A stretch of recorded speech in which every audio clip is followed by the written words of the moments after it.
Hi, ಎಲ್ರಿಗೂ ನಮಸ್ಕಾರ. ನಾನು ಒಂದು 3 ಡೇಸ್ ಬ್ಯಾಕಿಂದ ಒಂದು ಬುಕ್ಕನ್ನು ಓದ್ತಾ ಇದ್ದೆ.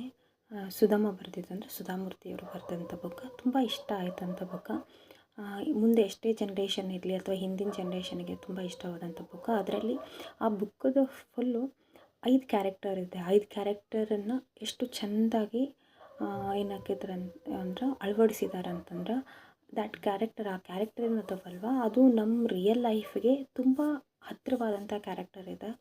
ಯಾಕಂದರೆ ಇವಾಗಿನ ಸೋಷಿಯಲ್ ಮೀಡ್ಯಾದಲ್ಲಿ ಯಾರೋ ಒಂದು ಸ್ಟೇಟಸ್ ಹಾಕಿರ್ತಾರೆ ಅಥವಾ ರೀಲ್ಸನ್ನು ನೋಡ್ತಾರೆ. ಆ ಸ್ಟೇಟಸ್ಸು ಅಥವಾ ರೀಲ್ಸು ಅವ್ರ ನಿಜವಾದ ಲೈಫಾ, ಎಲ್ಲರೂ ಅಷ್ಟು ಖುಷಿಯಾಗಿರ್ತಾರೆ, ಇನ್ನೊಬ್ರನ್ನಿಬ್ಬರು ಕಂಪೇರ್ ಮಾಡ್ತಾ ಇರ್ತಾರೆ. ಸೊ ಆ ಥರ ಜೀವನ ಆಗ್ತದೆ. ಈ ಕಥೆಯನ್ನು ಕೇಳಿದಾಗ ಸೊ ನಮ್ಗೆ ಕೆಲವೊಬ್ರು ನಾವೇನೂ ಸಕ್ಸಸ್ಸು ಆಗಲೇ ಇಲ್ಲ, ನಾನು ಹೈಸ್ಕೂಲಲ್ಲಿ ಅಷ್ಟು ಜಾಣೆ ಇದ್ದೆ, ಅಷ್ಟು ಮಾರ್ಕ್ಸ್ ಬಂತು, ನಾನು ಡಿಗ್ರಿಯಲ್ಲಿ ಅಷ್ಟು ಜಾಣೆ ಇದ್ದೆ, ಅಷ್ಟು ಮಾರ್ಕ್ಸ್ ಬಂತು, ನಾನು ಸಕ್ಸಸ್ ಆಗಿಲ್ಲ ಅನ್ನೋರಿಗೆ ಈ ಬುಕ್ಕು ತುಂಬ ಚೆನ್ನಾಗಿದೆ. ಆ ಬುಕ್ಕನ್ನು ನಾನು ಓದಿದ್ದೀನಿ. ಅದರಲ್ಲಿ ಬಂದಂಥ ಒಂದೊಂದು ಕ್ಯಾರೆಕ್ಟರನ್ನು ನಾನು ಹೇಳ್ತಾ ಹೋಗ್ತಿದ್ದೀನಿ. ತುಂಬ ಇಷ್ಟ ಆಯಿತು, ಶೇರ್ ಮಾಡ್ಕೋಬೇಕಂತ ಮಾಡ್ತಾಯಿದ್ದೀನಿ. ಬಟ್ ಒಂದೇ ವಿಡಿಯೋದಲ್ಲಿ ಆಗೋದಿಲ್ಲ, ಅದನ್ನು ಪಾರ್ಟ್ ಮಾಡಿ ಹಾಕ್ತಾ ಇರ್ತೀನಿ. ಸೊ ನಿಮಗೂ ಕೂಡ ಈ ಸ್ಟೋರಿ ಇಷ್ಟ ಆಗುತ್ತೆ ಅಂತ ಅಂದ್ಕೊಂಡಿದ್ದೀನಿ. ಸೊ ಏನಾಗುತ್ತೆ ಅಂತಂದರೆ ಈ ಸ್ಟೋರಿಯಲ್ಲಿ 5 ಜನ ಕ್ಯಾರೆಕ್ಟರ್ ತುಂಬ ಒಂದು ಎಂತ ಅಂದರೆ ಉತ್ತರ ರಾವ್ ಅಂತ ಒಂದು ಕ್ಯಾರೆಕ್ಟರ್ ಬರ್ತದೆ. And K Subrao, Janaki, Arvind and Sumitra. So ಈ 5 ಜನರು ಏನಾಗಿರ್ತಾರೆ ಅಂತಂದ್ರೆ ತಮ್ಮ ಊರಿಂದ ಬೆಂಗಳೂರಿಗೆ ಓದಾಕಂತ ಬಂದಿರ್ತಾರೆ. ಉತ್ತರ ರಾವ್ ಅನ್ನೋದು ಈಗ ತುಂಬ ಹಿಂಗೆ ಲಕ್ಷ್ಮೀ ಪುತ್ರಿ ಜೊತೆಗೆ ಸರಸ್ವತಿ ಪುತ್ರಿ ಕೂಡ ಆಗಿರ್ತಾಳೆ. ಹುಡ್ತಾನೆ ಏನದು ಬಂಗಾರದ ಸ್ಪೂನ್ ಬಾಯಲ್ಲಿ ಇಟ್ಕೊಂಡು ಹುಟ್ಟಿದಾಳು. ಆ ಥರ ತುಂಬ ಶ್ರೀಮಂತರಿರ್ತಾರೆ.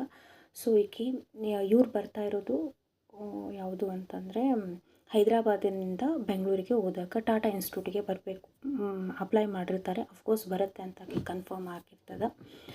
ಸೊ ಇವರೆಲ್ಲ 5 ಜನರು ಟಾಟಾ ಇನ್ಸ್ಟಿಟ್ಯೂಟಲ್ಲಿ ಓದೋಂಥ ವಿದ್ಯಾರ್ಥಿಗಳಾಗಿರ್ತಾರೆ. ಬಟ್ ಇವಾಗ ಅವ್ರು ಮೀಟ್ ಆಗ್ತದೆ ಕಥೆಯಲ್ಲಿ. ಇವಾಗ ಅವ್ರು ಮೀಟ್ ಆಗ್ತಾ ಇರೋದು ಆಫ್ಟರ್ 20 ಇಯರ್ಸ್ ಆದಮೇಲೆ ಮೀಟ್ ಆಗಕ್ಕೆ ಬರ್ತಾ ಇರ್ತಾರೆ. ಪ್ರತಿಯೊಬ್ಬರ ಹೃದಯದಲ್ಲಿ, ಮನಸ್ಸಿನಲ್ಲಿ ಕೂಡ ಸೊ ನಾವು ಎಲ್ಲರೂ ಏನೇನು ಸಾಧಿಸಿದಾರೋ ಅಥವಾ ನಾವೇನೂ ಸಾಧಿಸೇ ಇಲ್ಲ, ಹೆಂಗೆ ಮೀಟ್ ಆಗಬೇಕು ಅಂತ ಅದೇ ಥರ ದುಗುಡ ಇರ್ತದೆ.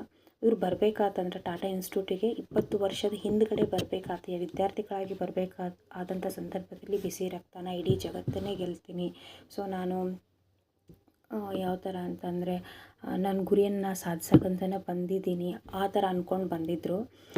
ಆಮೇಲೆ ಅವರು ಬೇರೆ ಬೇರೆ ಕಡೆ ಹೋಗಿ ವೆದರ್ ಅವನು ಅಂದ್ಕೊಂಡಿದ್ದಂಥ ಗುರಿಗಳನ್ನ ಸಾಧಿಸಿದಾರೋ ಅಥವಾ ಇಲ್ವಾ ಅಂತ ಇವಾಗ ಅವ್ರಿಗೆ ಒಬ್ಬೊಬ್ಬರಿಗೆ ಗೊತ್ತಾಗ್ತಾ ಬರ್ತದೆ. ಇವರಲ್ಲಿ ಒಂದೊಂದೇ ಕ್ಯಾರೆಕ್ಟರ್ ಹೆಂಗಿರ್ತದೆ ಅಂತಂದರೆ ಉತ್ತರ ಅನ್ನೋ ಹುಡುಗಿ ಏನು ಹೈದರಾಬಾದಿಂದ ಬರ್ತಾ ಇರುವಂಥ ಹುಡುಗಿ ತುಂಬ ಶ್ರೀಮಂತ ಹುಡುಗಿ, ಪ್ಲಸ್ ಅದ್ರ ಜೊತೆಗೆ ತುಂಬ ಸರಳವಾದಂಥ ಹುಡುಗಿ, ತುಂಬ ಮೇಧಾವಿ. ಈ 5 ಜನರಲ್ಲಿ ತುಂಬ ಜಾಣೆ ಹುಡುಗಿ ಅಥವಾ ಮೇಧಾವಿ ಅಂತಂದರೆ ಸೊ ಅದು ಏನಾಗಿರುತ್ತೆ ಅಂತಂದರೆ ಉತ್ತರ ರಾವ್ ಇರ್ತದೆ. ಅವ್ರ ತಂದೆ, ತಾತ, ಅವ್ರ ಮುತ್ತಜ್ಜ ಎಲ್ಲರೂ ಕೂಡ ಟಾಟಾ ವಿಜ್ಞಾನ ಸಂಸ್ಥೆಯಲ್ಲಿ ಏನಾಗಿರುತ್ತೆ ಅಂದರೆ ಓದಿರ್ತಾರೆ. ಪರಂಪರೆ ಪ್ರಕಾರ ಆಕೆಯೂ ಕೂಡ ಅವರು ಕೂಡ ಏನಾಗಿರ್ತಾರೆ ಅಂತಂದರೆ ಟಾಟಾ ವಿಜ್ಞಾನ ಸಂಸ್ಥೆಗೆ ಬರ್ತಾ ಇರ್ತಾರೆ. ಇದು ಒಂದು. ನೆಕ್ಸ್ಟ್ ಏನಾಗಿರುತ್ತೆ ಅಂದರೆ ಕೆ ಸುಬ್ರಾವ್ ಮಲ್ಲೇಶ್ವರಂ, ಬೆಂಗಳೂರಿನ ಮಲ್ಲೇಶ್ವರಮಲ್ಲೇ ಇರುವಂಥದ್ದು. ತುಂಬ ಬಡತನದಲ್ಲಿರುವಂಥ ವಿದ್ಯಾರ್ಥಿ ಆಗಿರ್ತಾನೆ, ತುಂಬ ಮೇಧಾವಿ. ಸೊ ಅವರು ಕೂಡ BEಯನ್ನು ಮುಗಿಸಿ ತಮ್ಮ ಹೈಯರ್ ಸ್ಟಡಿ ಅಂದರೆ ಮಾಸ್ಟರ್ಸ್ ಡಿಗ್ರಿ ಮಾಡೋಕ್ಕೋಸ್ಕರ ಟಾಟಾ ವಿಜ್ಞಾನ ಸಂಸ್ಥೆಯಲ್ಲಿ ಅಪ್ಲಿಕೇಶನ್ಸ್ ಹಾಕಿರ್ತಾರೆ. ಅಫ್ಕೋರ್ಸ್ ಅವ್ರಿಗೆ ಸೀಟ್ ಸಿಕ್ಕಿರ್ತೈತೆ. ಅವರು ಕೂಡ ಏನಾಗಿರ್ತಾರೆ ಅಂದರೆ ಅದಕ್ಕೆ ಜಾಯ್ನ್ ಆಗಬೇಕಂತ ಬರ್ತಾ ಇರ್ತಾರೆ. Next character Janaki cutest girl ಆಗಿರ್ತಾಳೆ. ಅವರು ತಂದೆ ತಾಯಿ ಪುಣೆಯಲ್ಲಿರ್ತಾರೆ, ಪ್ಲಸ್ ಅವರು ಇಬ್ಬರು ತಂದೆ ತಾಯಿ ಡಾಕ್ಟರ್. ಬಟ್ ಅವ್ರ ಮಗಳು ಕೂಡ ಡಾಕ್ಟರ್ ಆಗಬೇಕು ಅಂತ ಅವ್ರಿಗೆ ಆಸೆ ಇರುತ್ತದೆ. ಬಟ್ ಅವ್ರಿಗೆ ಜಾನಕಿಯವರಿಗೆ ಇಷ್ಟ ಇರೋದು ಕಂಪ್ಯೂಟರ್ ಸೈನ್ಸ್ ಇಷ್ಟ ಆಗಿರುತ್ತದೆ. ಅವ್ರು ಪುಣೆಯಲ್ಲಿ ಕಂಪ್ಯೂಟರ್ ಸೈನ್ಸ್ಗೆ ಅವರು ಕೂಡ ಟಾಟಾ ಇನ್ಸ್ಟಿಟ್ಯೂಟ್ಗೆ ಅಪ್ಲಿಕೇಶನ್ ಹಾಕಿರ್ತಾರೆ. ಬರುತ್ತೆ ಅಂತ ಅವ್ರಿಗೆ ಖಂಡಿತವಾಗಿ ಇರ್ತದೆ. ಜಾಣೆ ಇರ್ತಾರೆ, ತುಂಟತನ ಇರ್ತದೆ. ಸೊ ನೆಕ್ಸ್ಟ್ ಯಾರು ಅಂದರೆ ಅರವಿಂದ್ ಶಾ ಅವರು ತಂದೆ ಇರ್ತಾರೆ ಬಟ್ ತಾಯಿ ಇರೋದಿಲ್ಲ ಆಗಿರುತ್ತೆ. ಬಟ್ ತುಂಬ ಫಿಲಾಸಫಿ, ತುಂಬ ಸಿದ್ಧಾಂತವನ್ನು ಬಳಸ್ಕೊಂಡಿರ್ತಾರೆ. ಅವ್ರ ಜೀವನದಲ್ಲಿ ತುಂಬ ಸಿದ್ಧಾಂತಗಳಿಗೆ ಬೆಲೆಯನ್ನು ಕೊಡ್ತಾ ಇರ್ತಾರೆ. ಎಲ್ಲರಲ್ಲಿ ಒಂದು ಥಾಟ್ ಇದೆ, 20 ಇಯರ್ಸ್ ಆದಮೇಲೆ ಎಲ್ಲರೂ ಸೇರ್ತಾ ಇರೋದು ಟಾಟಾ ವಿಜ್ಞಾನ ಸಂಸ್ಥೆಗೆ.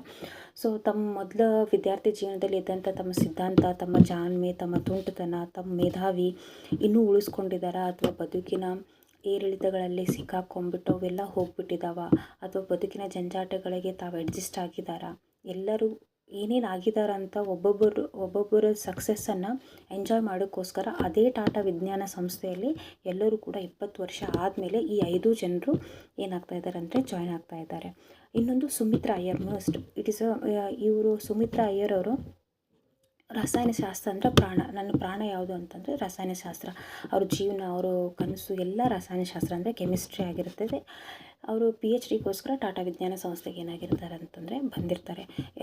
ಅವರು 5 ಜನ ಟಾಟಾ ವಿಜ್ಞಾನ ಸಂಸ್ಥೆಗೆ ಬಂದು ಒಳ್ಳೆಯ ಮಾರ್ಕ್ಸ್ಗಳನ್ನು ತೆಗೆದುಕೊಂಡು ಆ ಡಿಗ್ರಿ ಅಥವಾ ಅವ್ರು ಏನೇನು ಮಾಡ್ಕೋಬೇಕು ಅಂತ ಅಂದ್ಕೊಂಡಿದ್ರಲ್ಲ ಅವರು ಎಜುಕೇಷನನ್ನು ಕಂಪ್ಲೀಟ್ ಮಾಡಿ ಆಲ್ರೆಡಿ ಈಗ ಏನಾಗಿದ್ದಾರೆ, ಬೇರೆ ಬೇರೆ ಆಗಿದ್ದಾರೆ. ಬೇರೆ ಬೇರೆ ಆಗಬೇಕಾದಂಥ ಸಂದರ್ಭದಲ್ಲಿ 20 ವರ್ಷ ಆದಮೇಲೆ ನಾವು ಇದೇ ದಿನ, ಇದೇ ತಾರೀಕು ಅಥವಾ ಇದೇ ದಿನಾಂಕದಂದು ಇದೇ ಸ್ಥಳದಲ್ಲಿ ಮೀಟ್ ಆಗಬೇಕು ಅಂತ ಕಮಿಟ್ಮೆಂಟ್ ಇತ್ತು. ಇವಾಗ ಆಲ್ರೆಡಿ 20 ವರ್ಷ ಮುಗಿದಿದೆ. ಪ್ರತಿಯೊಬ್ಬರು ತಾವಿರುವಂಥ ಸ್ಥಳದಿಂದ ಟಾಟಾ ವಿಜ್ಞಾನ ಸಂಸ್ಥೆಗೆ ಬಂದುಬಿಟ್ಟು ಜಾಯ್ನ್ ಆಗ್ತಿದ್ದಾರೆ. ಎಲ್ಲರಲ್ಲಿ ಒಂದು ತವಕ ಇದೆ, ಯಾರ್ಯಾರು ಏನೇನು ಸಕ್ಸಸ್ ಆಗಿದ್ದಾರೆ. ಬಿಕಾಸ್ ಇವಾಗಿನ ಥರ ಕಮ್ಯುನಿಕೇಷನ್ ಅಷ್ಟು ಅವಾಗಿನ ಕಾಲದಲ್ಲಿ ಏನಾಗಿರಲಿಲ್ಲ ಅಂದರೆ ಇರಲಿಲ್ಲ. ಟೆಲಿಗ್ರಾಮು ಅಥವಾ ಲೆಟರ್ ಆ ಥರ ಇತ್ತು. ಸೊ ಅವರು ಲೆಟರಲ್ಲಿ ಎಷ್ಟು ದಿನ ಅಂತ ಲೆಟರ್ ಬರೀತಿದ್ದಾರೆ. ಹೀಗಾಗಿ ಒಬ್ರಿಗೊಬ್ರು ಏನಾಗಿರಲ್ಲ ಅಂದರೆ ಟಚ್ ಇರೋಂಗಿಲ್ಲ ಆಗಿರುತ್ತೆ. ಬಟ್ 20 ಇಯರ್ಸ್ ಆದಮೇಲೆ ಇವಾಗ ಎಲ್ಲರೂ ಟಚ್ ಮಾಡಿಕೊಂಡು ಬರ್ತಾ ಇದ್ದಾರೆ. ಬಟ್ ಎಲ್ಲರಲ್ಲಿ ಕೂಡ ಏನಾಗಿರುತ್ತೆ ಅಂತಂದರೆ ಅವ್ರ ಹಿಂದೆ ಇದ್ದಂಥ ಪರ್ಸ್ನಾಲಿಟಿ ಏನೋ ಇರ್ತದಲ್ವ, ಸೊ ಅದನ್ನೆಲ್ಲ ಉಳಿಸ್ಕೊಂಡಿದ್ದಾರಾ ಅಥವಾ ಆಲ್ರೆಡಿ ಚೇಂಜ್ ಆಗಿದ್ದಾರಾ, ಸಕ್ಸಸ್ ಆಗಿದ್ದಾರಾ, ಅವ್ರ ಪರ್ಸ್ನಲ್ ಲೈಫ್ ಹೆಂಗೈತಿ, ಪ್ರೊಫೆಷ್ನಲ್ ಲೈಫ್ ಹೆಂಗೈತಿ. ಸೊ ಇದನ್ನು ಹೆಣಿತಾ ಏನಾಗುತ್ತೆ ಅಂತಂದರೆ ಈ ಕತೆ ಮುಂದೋಗ್ತಾ ಹೋಗುತ್ತೆ. ಹಾಗಾದರೆ ಈ 5 ಜನರಲ್ಲಿ ಉತ್ತರೆ ಅನ್ನೋ ಒಂದು ಹುಡುಗಿ ಇರ್ತಾಳಲ್ಲ, ತುಂಬ ಜಾಣೆ ಇರ್ತಾಳೆ. ಸೊ ಆಕೆ ಜಾಣೆ ಆಗಿ ಆಕೆ ಏನೋ ಒಂದು ಸಾಧಿಸಬೇಕು ಅಂತ ಬಂದಿರ್ತಾಳೆ. ಆಕೆ ಸಾಧಿಸಿದ್ಲ. ನೆಕ್ಸ್ಟು ಕೆ ಸುಬ್ಬ ತುಂಬ ಬಡತನದಿಂದ ಬಂದಂಥ ಒಬ್ಬ ವಿದ್ಯಾರ್ಥಿ ಆಗಿರ್ತಾನೆ. ತುಂಬ ಜಾಣ ಇರ್ತಾನೆ. ವೆದರ್ ಆ ಜಾಣ್ಮೆಯಿಂದ ಆ ಬಡತನವನ್ನು ನಿರ್ಮೂಲನೆ ಮಾಡಿದ್ನ, ಅಥವಾ ಬಡತನದಲ್ಲೇ ಕಂಟಿನ್ಯೂ ಇದ್ದಾನ 20 ಇಯರ್ಸ್ ಆದರೂ.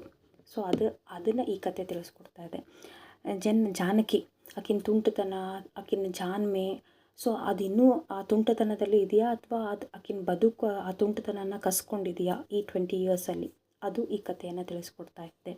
ಅರವಿಂದ್ ಶಾ ತುಂಬ ಸ್ಟೂಡೆಂಟ್ ಲೈಫಲ್ಲಿ ತುಂಬ ಫಿಲಾಸಫಿಕಲಿ ಅಥವಾ ಸಿದ್ಧಾಂತ ಇದೇ ಥರ ಬದುಕಬೇಕು, ನನ್ನ ಬದುಕಂದರೆ ಇದೇ ಥರ, ಅದೇ ಥರ ಅವ ಸಿದ್ಧಾಂತದ ಪ್ರಕಾರ ತಾನು ಹಾಕಿದಂಥ ರೂಲ್ಸ್ ಆ್ಯಂಡ್ ರೆಗ್ಯುಲೇಷನ್ ಟರ್ಮ್ಸ್ ಜೊತೆನ ತನ್ನ ಲೈಫನ್ನು ಲೀಡ್ ಮಾಡ್ತಾ ಇದ್ದಾನ, ಅಥವಾ ಅದು ಸಿದ್ಧಾಂತ ಅನ್ನೋದು ಜಸ್ಟ್ ಅದು ಬುಕ್ಕಿಶಲ್ಲಿ ಅಷ್ಟೇ ಇರ್ತದೆ, ಜೀವನನ ಬೇರೆ ಇರ್ತದೆ ಅಂತ ಆ ಜೀವನ ಅವ್ನಿಗೆ 20 ವರ್ಷದಲ್ಲಿ ಪಾಠ ಕಲಿಸ್ಕೊಟ್ಟಿದೆಯಾ.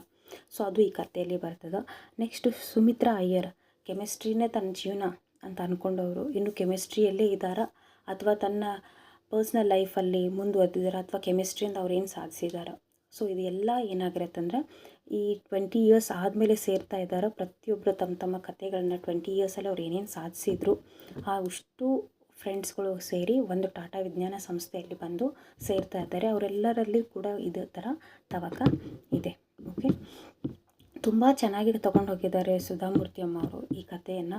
ಅದನ್ನು ನೋಡ್ತಾ ಮೀನ್ಸ್ ಅದನ್ನು ಓದ್ತಾ ಹೋದರೆ ನಮಗೂ ಅನಿಸುತ್ತೆ, ನಾವು ಸ್ಕೂಲಲ್ಲಿ ಎಲ್ಲ ಏನಂತ ಹೇಳ್ತಾ ಇದ್ವಿ, ನಾನು ಆ ಥರ ಆಗಬೇಕು ಈ ಥರ ಆಗಬೇಕು ಅಂತ ಇದ್ವಿ. ತುಂಬ ಕನಸುಗಳು ಇರ್ತಿತ್ತು. ಸೊ ಆ ಕನಸುಗಳು ಇದ್ದಾಗ ಸೊ ಕೆಲವೊಂದು ಅಪ್ಸ್ ಆ್ಯಂಡ್ ಡೌನ್ಸ್ಗಳು ಇದ್ದೇ ಇರ್ತಿದ್ವು. ಕೆಲವೊಬ್ಬರು ತುಂಬ ಜಾಣ ಇರ್ತಿದ್ರು, ಆದರೆ ಅವರು ಮುಂದೆ ತಮ್ಮ ಜೀವನದಲ್ಲಿ ಏನಾಗಿರ್ತದೆ ಸೋತಿರ್ತಾರೆ. ಅಂಥವ್ರಿಗೂ ಕೂಡ ಇದೊಂದು ಪಾಠ ಆಗಿರ್ತದೆ. ಕೆಲವೊಬ್ಬರು ಬ್ಯಾಕ್ ಬೆಂಚರ್ಸ್ ಇರ್ತಾರೆ, ಏನೂ ಇರೋಂಗಿಲ್ಲ, ಬಟ್ ಅವ್ರ ಲೈಫ್ ಅವ್ರಿಗೆ ಏನಾಗಿರುತ್ತೆ ಅಂತಂದರೆ ತುಂಬ ಕ್ಲಿಕ್ ಕೊಟ್ಟಿರ್ತಾರೆ. ಸೊ ಅಂಥವ್ರಿಗೆ ಯಾವ ಥರ ಏನಂತ ಹೇಳ್ತೀವಿ ನಾವು ಅಂತಂದ್ರೆ ಈ ಕತೆ ಆಗಿರ್ಬೋದು ಅಥವಾ ಈ ಪುಸ್ತಕದಲ್ಲಿ ಬರುವಂಥ ಕೆಲವೊಂದು ಸನ್ನಿವೇಶಗಳು ಯಾವ ಥರ ರಿಲೇಟ್ ಆಗ್ತಾವಂತ ದಿನಾನು ಒಂದೊಂದು ಭಾಗವನ್ನು ನಾನು ಹೇಳ್ತಾ ಹೋಗ್ತೀನಿ. ಇದು ನಿಮಗೂ ಕೂಡ ತುಂಬ ರಿಲಿವೆಂಟ್ ಆಗ್ತದೆ, ತುಂಬ ಇಷ್ಟ ಆಗ್ತದೆ.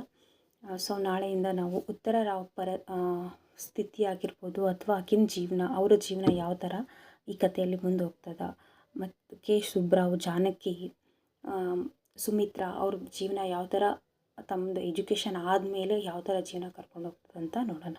ಓಕೆ, ಈ ಬುಕ್ಕನ್ನು ಕೂಡ ನಿಮಗೆ ಅವೈಲೇಬಲ್ ಇರ್ಬೋದು. ಇದನ್ನು ಓದ್ಬೋದು. ಯಶಸ್ವಿ ಅನ್ನೋ ಒಂದು ಬುಕ್ಕ ತುಂಬ ಚೆನ್ನಾಗಿದೆ, ಓದ್ಬೋದು ನೀವು ಕೂಡ. Thank you.